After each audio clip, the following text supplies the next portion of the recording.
Kristus yang terkasih, saya Lucina Juni. Pada hari ini saya akan membawakan sebuah katekese untuk kita semua, yang dimana tema katekese kita hari ini yaitu cinta kasih dan kepedulian sosial. Nah, dalam tema yang akan kita bahas hari ini ada 5 poin yang akan kita bahas. Yang pertama itu pentingnya cinta kasih dan kepedulian sosial dalam kehidupan.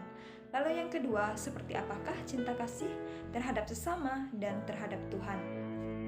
Yang ketiga yaitu cinta kasih menurut Kristus yang terdapat dalam Matius bab 22 ayat 39. Dan yang keempat yaitu bagaimana kita menerapkan cinta kasih itu dan kepedulian sosial itu dalam kehidupan kita.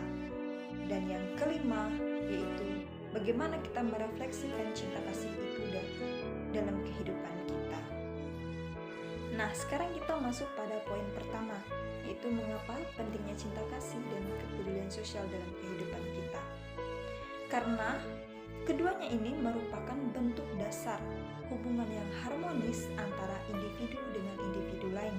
Karena kita mengetahui bahwa dalam kehidupan kita sekarang ini memiliki banyak sekali masalah sosial seperti kesetaraan, ketidakadilan, dan kaum yang terpinggirkan.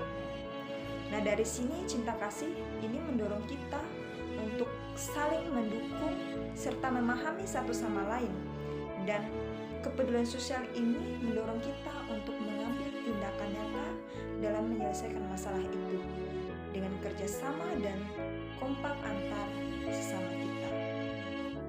Jadi, keduanya ini memiliki nilai yang sangat penting bagi kita dalam kehidupan kita. Karena dengan berbagai masalah yang ada di sekitar kita, kita membutuhkan keduanya ini untuk mampu menghadapi tantangan hidup yang ada di sekitaran kita. Nah, itulah pentingnya cinta kasih dan kepedulian sosial dalam hidup kita. Lalu poin yang kedua yaitu cinta kasih terhadap sesama dan terhadap Tuhan. Seperti apa sih cinta kasih terhadap sesama itu?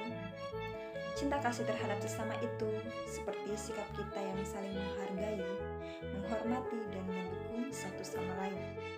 Artinya, kita memperlakukan orang lain itu dengan kebaikan, empati, dan perhatian, serta kita berupaya untuk membantu mereka dalam kesulitan.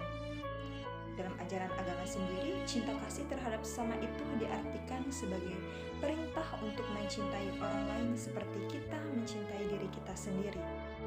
Dan inilah yang menciptakan ikatan yang kuat dari diri kita terhadap cinta kita kepada sesama kita. Dan yang kedua, seperti apa sih cinta kasih terhadap Tuhan itu? Nah, cinta kasih terhadap Tuhan itu merupakan pengakuan kita dan penghormatan kita atas kehadiran Tuhan di dalam hidup kita. Ini merupakan sikap penuh rasa syukur, pengabdian, serta kepatuhan kita terhadap ajarannya. Dan cinta kasih ini diwujudkan melalui doa, ibadah, dan tindakan nyata yang kita lakukan. Yang dimana tindakan yang kita lakukan ini mencerminkan nilai-nilai kebaikan, kebenaran yang terdapat atau yang berada dalam tradisi agama kita, yaitu cinta kasih terhadap Tuhan yang menjadi sumber inspirasi untuk kita mencintai sesama kita. Dengan mencintai tindakan Tuhan, kita berusaha untuk hidup sesuai dengan prinsip-prinsip kasih, keadilan, dan kebaikan yang diajarkan kepada kita. Lalu yang ketiga yaitu ajaran Kristus dalam kitab suci. Di sini kita akan melihat bagaimana ajaran kasih di dalam kitab suci yang terdapat dalam Matius bab 22 ayat 39, dan kita akan melihat makna dari isi kitab suci tersebut. Yang dimana isi dari kitab suci ini mengatakan, kasihilah sesamamu manusia seperti dirimu sendiri. Nah, artinya kata ini sudah kita singgung di atas tadi, yang artinya bahwa kitab suci ini mengajarkan kita untuk mengembangkan untuk melakukan kebaikan dalam kehidupan sehari-hari, dalam memahami perasaan orang lain, memperlakukan semua orang dengan hormat dan keadilan, serta berkontribusi dalam membantu mereka yang membutuhkan bantuan kita. Dan mencintai diri sendiri artinya kita merawat kesehatan mental dan fisik kita agar kita dapat lebih baik dalam mencintai dan mendukung orang lain. Dengan menerapkan prinsip-prinsip ini dalam kehidupan kita, akan membantu kita dalam membangun hubungan yang baik dan positif di dalam masyarakat. Lalu yang selanjutnya yaitu bagaimana cara kita menerapkan cinta kasih dan kepedulian sosial itu dalam kehidupan kita. Ada beberapa cara yang dapat kita lakukan. Yang pertama yaitu partisipasi dalam kegiatan sosial. Kita bisa terlibat dalam kegiatan alam, sukarela, atau program komunitas yang membantu orang-orang yang membutuhkan.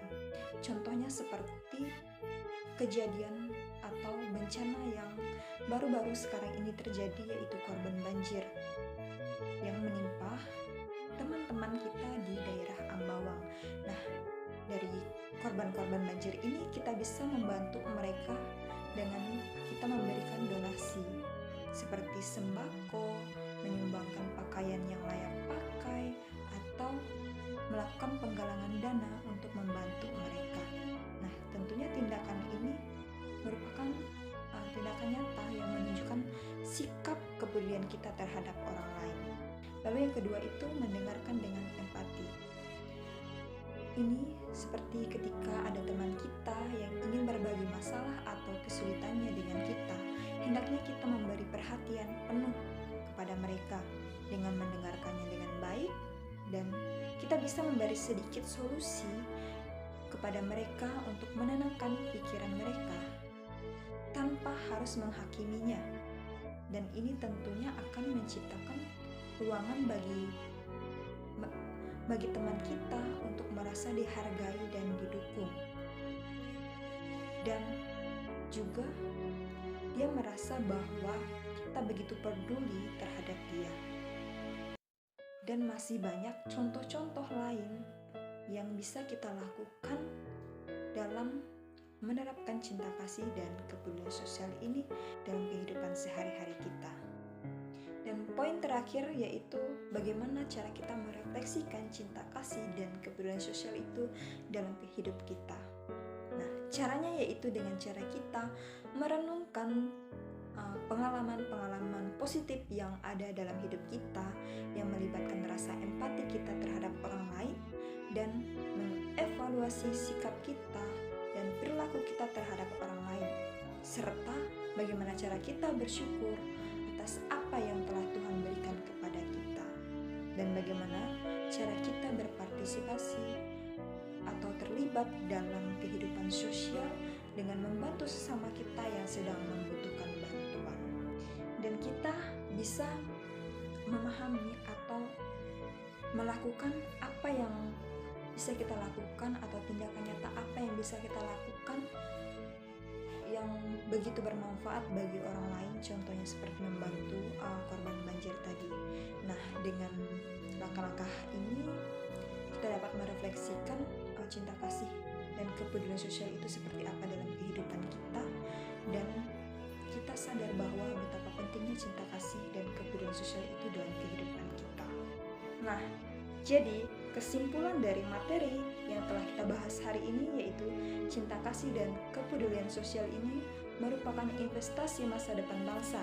Karena itu, mari kita menjadi remaja yang cerdas secara akademis, penuh kasih dan peduli terhadap sesama kita. Dan mari kita semua menjadi agen perubahan positif di sekitaran kita, menjadi lebih baik untuk kebaikan bersama. Dan hendaklah kita melakukannya dalam kehidupan sehari-hari kita, karena sebaik-baiknya manusia adalah yang paling bermanfaat bagi banyak orang. Sekian video dari saya atau materi yang dapat saya sampaikan kepada teman-teman semua. Semoga materi ini bermanfaat bagi kita semua. Tuhan Yesus memberkati.